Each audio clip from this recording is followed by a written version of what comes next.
Welcome to Neural Newscast. I am Oliver Grant. Today is January 1st, 2026, and we are beginning the year by looking at the projected winners in the attention economy. Now, while my usual focus remains on fiscal policy and market volatility, we simply cannot ignore the cultural sector as a leading indicator of consumer sentiment. Specifically, idobi Radio has released their list of 5 artists to watch this year. It is a fascinating data set that suggests a hard pivot away from the hyper-polished, algorithmically optimized pop of the early 20s towards something more tactile and, frankly, more critical of the systems I usually analyze. And I am Benjamin Roth. It is a pleasure to join you, Oliver. Honestly, as we look at these artists, I am less interested in their streaming numbers and more interested in their ontological impact. We are seeing a resurgence of what critics are calling Indie Sleaze Revival. To me, this suggests a collective exhaustion with the digital perfection we have lived through.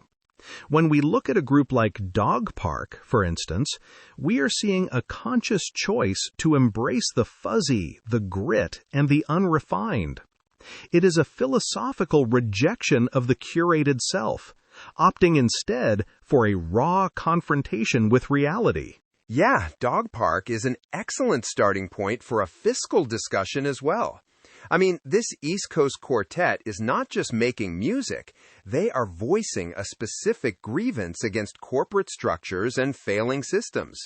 Their 2025 singles, like $75.72 and September, serve as a sort of sonic audit of the modern workplace.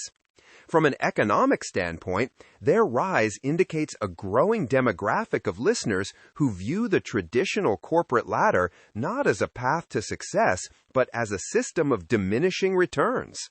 Their sound is fuzzy and distorted, perhaps mirroring the lack of clarity many feel when looking at their retirement accounts or the current housing market. It is interesting that you mention that lack of clarity. Philosophically, Dogpark uses that sonic distortion to demand undivided attention. In an era where our focus is fractured by constant notifications and synthetic stimuli, there is an ethical weight to music that refuses to be background noise.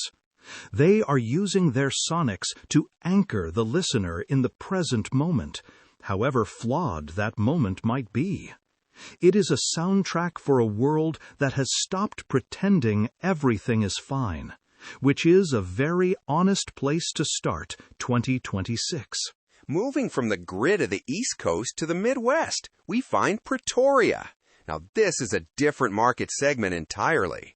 Their discography is characterized by what idobi calls breezy indie and pop-tinged bops. In June of 2025, they released the If We Are Pretending EP. While Dogpark is the sound of systemic critique, Pretoria represents the resilience of the consumer spirit. They utilize surf rock guitar licks and bright vocals. Even in a fluctuating economy, there is always a high demand for what we might call pick-me-up commodities. Their upcoming sophomore LP is a highly anticipated asset in the indie market. Totally. Pretoria fascinates me because of that duality in the EP title, If We Are Pretending. There is an intellectual rigor to choosing joy in an era of complexity. It is not necessarily escapism, it is more of a radical optimism. Their music functions as a psychological necessity.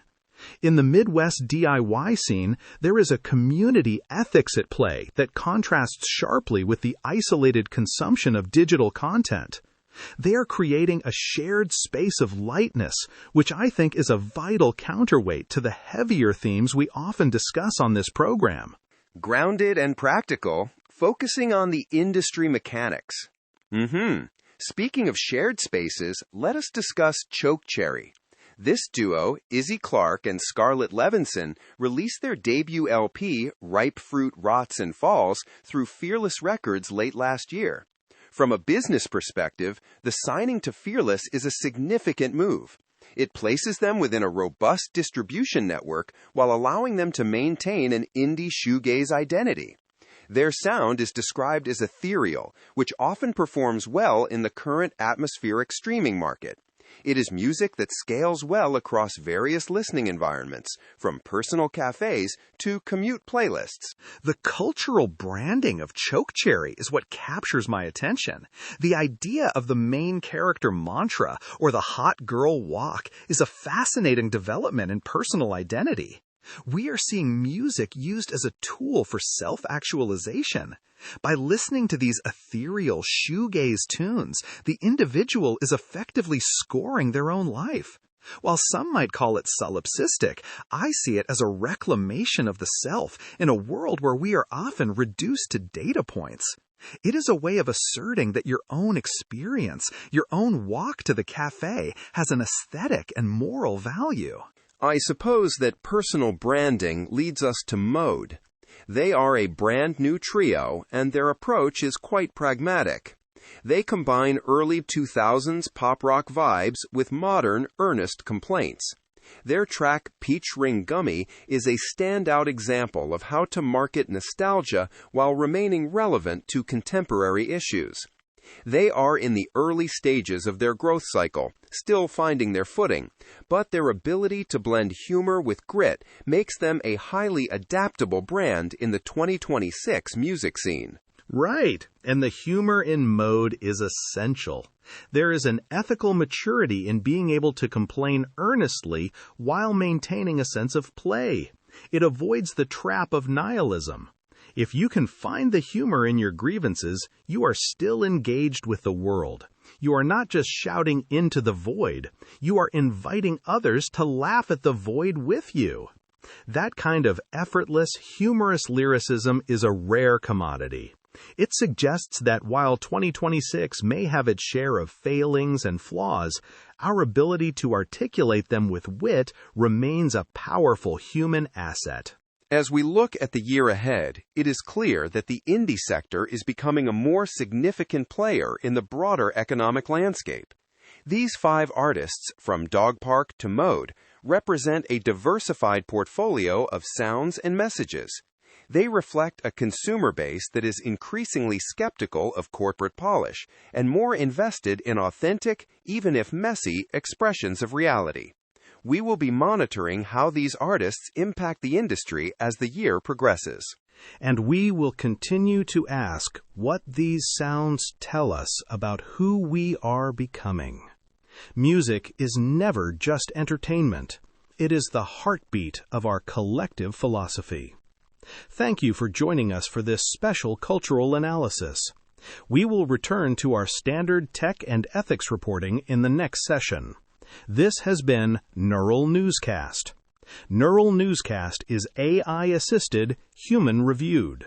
View our AI transparency policy at neuralnewscast.com.